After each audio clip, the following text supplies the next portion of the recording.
Connor, first question's from Cam Tate here. Just wants to know what you like best about your guys' defensive game tonight. I thought it started actually away from our defensive zone. I thought we did a good job of getting on the forecheck and holding on to pucks and playing in their zone, making them defend, making it hard for them to work up the ice. Zach, maybe just a thought on that goal from Dylan Holloway after. I'm not sure if nervous or how you describe the start, but that just really seemed needed. I mean, what an unbelievable effort. Like, I think for a guy who came up, really for the playoffs to do that, like he's had some big moments here, but it's a huge goal to settle the team down, to get us up, and just an unbelievable individual effort. Connor, what do you think switched from the first period to the second? You guys had 4 shots in the first, 14 in the second, obviously scored a couple goals. Was there anything you can point to that kind of changed? I thought we played faster, we played cleaner, we were better with the puck, better coming through the neutral zone. Did a great job of getting on top of them on the forecheck and keeping pucks alive. And Zach, there was questions earlier in the series about your guys' productivity, 5-on-5. You had 5 goals, even strength today. What was the difference? I think just we played fast. Like, I think when we're playing fast, we're getting more opportunities, more looks at their net, and I thought we got some good looks off the cycle too. So, and then we capitalized. And I think that's the key, right? We've gotten looks all series, but I think we bear down on our chances and made good on them. Connor, what's the key to trying to replicate this on Monday for Game 7? Darnell said all you guys did is bought yourself another game. Just trying to get this thing finished off on Monday.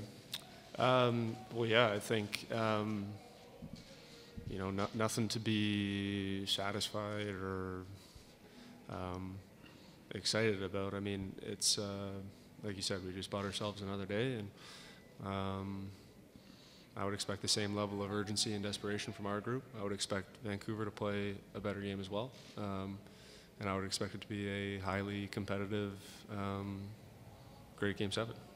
And Zach, just a thought on their goaltender. Like, you looked like you had your number early in the series, but as you...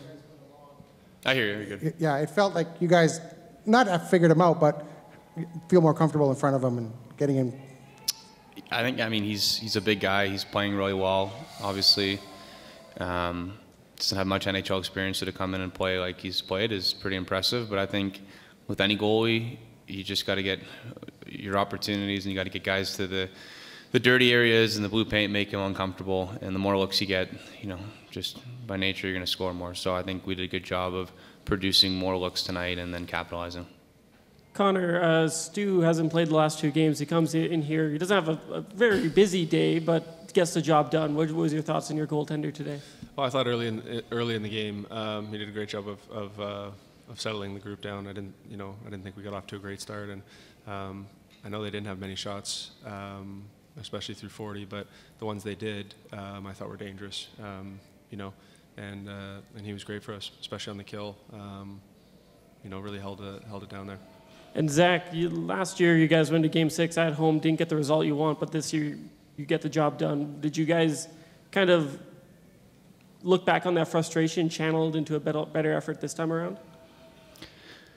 I mean, I don't think we talked too much about last year, but I think experience helps. Like, being in a familiar situation helps, and understanding how small the margins are and how well you have to play to win. I think those things go into it, and obviously we want to keep playing. We want to win a Stanley Cup. Like, we want to be here, so we wouldn't really have a choice. You got to step up, and next game's going to be even harder. So we're excited about the opportunity.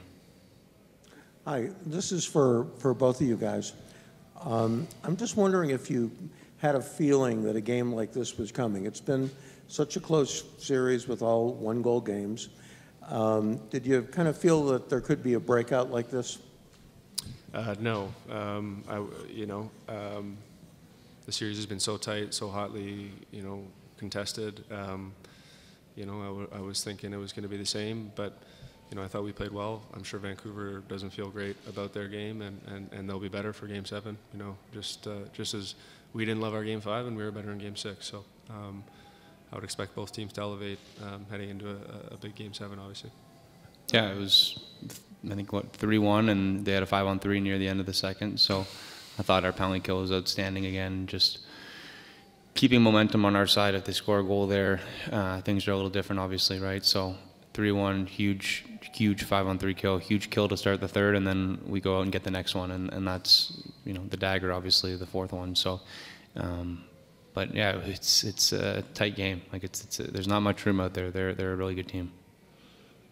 Connor, it's rare you guys go consecutive games without goals in the power play, and not necessarily like you guys. Usually, if you don't score, you get a lot of really good looks. What have you felt about the power play the last two games? What would you like to improve on for Game 7? Didn't love it in Game 5. I thought our power play got looks tonight. I thought we did a good job of working to get pucks back. Our power play gets a lot of credit for being skilled and good with the puck, but it all starts from working to get pucks back and supporting each other. I thought we were a little spread out in Game 5. I thought tonight we were coming to pucks, helping win battles, and working off that. And could you just give me a comment? Leon Draisaitl, 100th career playoff point tonight, third fastest all time behind Gretzky and Lemieux. I know you're right behind him, but could you just give me your thoughts on his ability at the biggest times of the year to consistently produce points? He's been doing it, you know, since our first year in the playoffs in 2017. He was great then, and he's been great every chance we've had in the playoffs since. He's somebody that brings his game to a whole nother level. You know, I said before, he's you know, he's one of the best players in the world, and a lot of nights he is the best player in the world. And in the playoffs, he's been nothing but great. Zach, you alluded to something. There we go. I think I know how to use one of these after all these years. You talked a bit about the penalty kill, and I just want to ask both of you about your line mate, Ryan Nugent-Hopkins. He won 2 face-offs in the 5-on-3 situation. He really does touch every aspect of your team's game, doesn't he, Zach? Definitely. I mean, people probably look at the score sheet and say, oh, he had a great night, he scored and had 2 assists, but I think the 5-on-3 penalty kill, the face-off, like, those are the things that, as a teammate, you're like, that's huge. Like, it doesn't matter what you know, what you're producing if you're able to do that. And obviously, he touches all aspects: power play, penalty kill, 5-on-5, out there last minute of a game, whether you're up or down. So, I mean, what more can you ask for? Connor, as a follow-up to that, you guys had a lot of guys with multi-point efforts, but Vinny Davis said the most impressive thing was just the attention to detail that you guys had in your game. What do you think about the way you guys kind of managed the game and the attention that you guys brought to the ice? Yeah, I thought everybody played well, not just guys who scored goals and stuff like that. I thought top to bottom everybody played really well. As you said, the attention to detail was great. You know, and it has to be this time of year and this part of the series. It has to be. Every little play matters.